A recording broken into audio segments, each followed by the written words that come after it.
OK, là, pour la suite des choses. Ah, non, c'est pas comme ça que ça marche, malheureusement. OK, fait que là, comment on fonctionne? On est rendu au deuxième tour. Vous avez 3 minutes pour réagir aux commentaires, aux questions. Et ensuite, vous aurez 3 minutes pour conclure tout ça. Pardon? Non, c'est 2 choses séparées. Donc, vous avez là 3 minutes vraiment pour réagir à ce qui vient de se dire. Puis, vous aurez 3 minutes ensuite pour conclure. Ça va? Je vous demanderai vraiment de respecter le plus possible ce temps-là, étant donné le temps. L'ordre, François, David, Sybelle, Richard, on commence par François. Juste une question de précision, ma malade. C'est moi qui ai ouvert le bal. Est-ce que c'est quand même moi qui termine? On fait ça dans l'ordre inverse à la fin. Donc, pour la conclusion, ça va être François, Sybelle, David et Richard.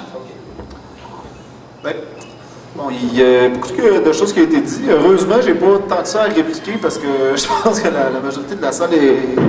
Je suis quand même d'accord avec ce qui s'est dit dans la majorité de la salle. Par contre, on a soulevé la question, il ne faut pas seulement boycotter les élections, il faut faire un boycott actif. Ça, je suis 100% d'accord avec ça. Je crois que, en tant qu'organisation, l'UCL, on a aussi une praxis sur le terrain. On a une présence dans les mouvements, comme j'ai dit tout à l'heure, mais aussi on est capable d'avoir une organisation qui rejoint les gens sur le terrain. Donc, par exemple, on a un journal qu'on passe gratuitement. Tu sais, quand on dit des madames de brossard et ces choses-là, on le passe dans le journal, on rejoint des gens. Je pense que c'est une façon aussi efficace, sinon plus, parce qu'on est sur le terrain, de rejoindre des gens en passant des journaux, entre autres, qu'en se présentant à Radio-Canada, parce que c'est pas mal en sens unique quand on passe puis on fait des entrevues dans les médias, dans les journaux. Donc, bon. Globalement, là, il y a tellement de choses qui ont été dites que j'essaie de me retrouver dans mes notes. Il y a un monsieur qui a dit...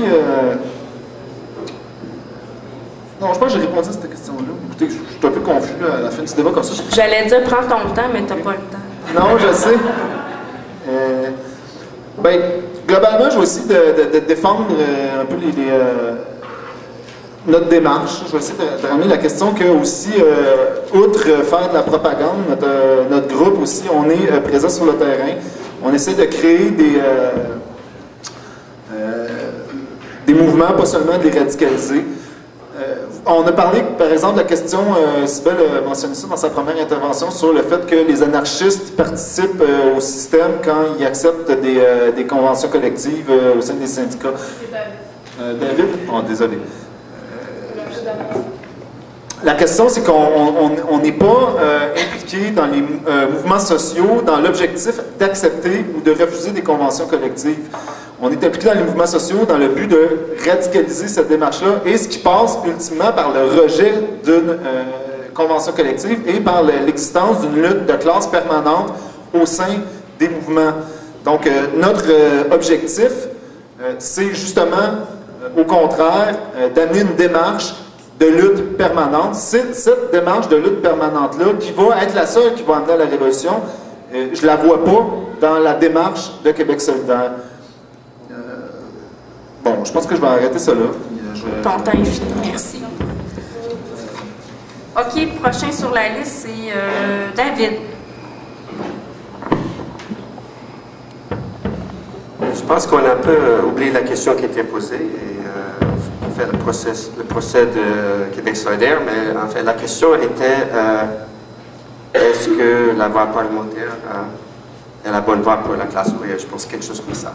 D'abord, on nous qualifie, on nous a taxé d'être pro-électoralistes. Je pense que vous n'avez pas entendu ce qu'on a dit. On a dit que pour nous, on doit participer aux élections, mais les élections doivent être subordonnées à la tâche de modifier le rapport de force dans la société, le rapport de force dans les classes. Les élections ne sont pas un but en soi, mais ça semble avoir échappé à beaucoup des intervenants. J'ai écouté les autres, mais j'ai pas encore... il faut voir, dans le monde aujourd'hui, il n'y a pas de socialisme, n'est-ce pas? Si on fait le bilan du XXe siècle, on n'a pas encore arrivé au socialisme dans aucun pays. peut se débattre si c'est Cuba ou c'est quelque chose qui se passe au Venezuela, mais en gros, il n'y a pas de socialisme. Donc, je pense qu'il faut reconnaître que personne n'a pas la bonne stratégie aujourd'hui, et ni nous autres. Mais ce que je n'ai pas entendu des deux autres, c'est quoi leur stratégie? Okay, les anarchistes veulent travailler dans les mouvements sociaux, mais c'est quoi la stratégie de transformer les mouvements sociaux en levier d'une révolution? Je n'ai pas vu ça. Je ne comprends pas. Et je veux proposer, oui, travailler dans les mouvements syndicaux et parler de rejeter les conventions collectives. Vous allez avoir beaucoup de succès. C'est quoi? Le mouvement syndical aujourd'hui est tellement faible qu'elle ne peut même pas défendre le droit à la grève. Regardez le taux de grève. Regardez l'introduction de fait des grèves dans le secteur public. Et le mouvement ne peut rien faire. Et ça m'amène et donc, c'est quoi votre stratégie de changer ça? Okay, quand le monde ne peut même être aujourd'hui, à peine peut se poser des buts défensifs. Hein? Et quant à l'autre position, c'est de rester pur et dur et de proposer exclusivement les idées révolutionnaires. Okay? Mais c'est le même problème. Qui va vous écouter? Quand les gens, on essaie de jeter dans le public, dans le mouvement populaire, des buts d'un peu plus envergure que des buts purement défensifs. C'est ce qu'on tente de faire. Okay?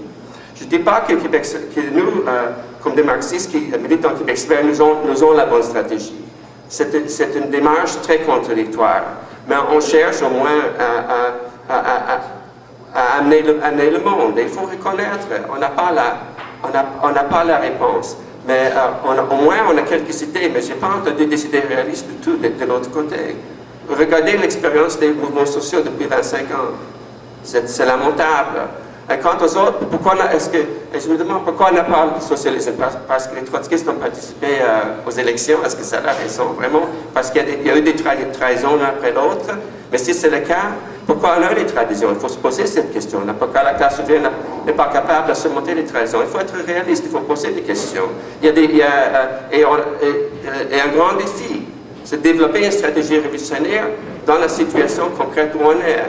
Et rester attaché à la réalité. Merci, David. Vous aurez 3 minutes tout à l'heure.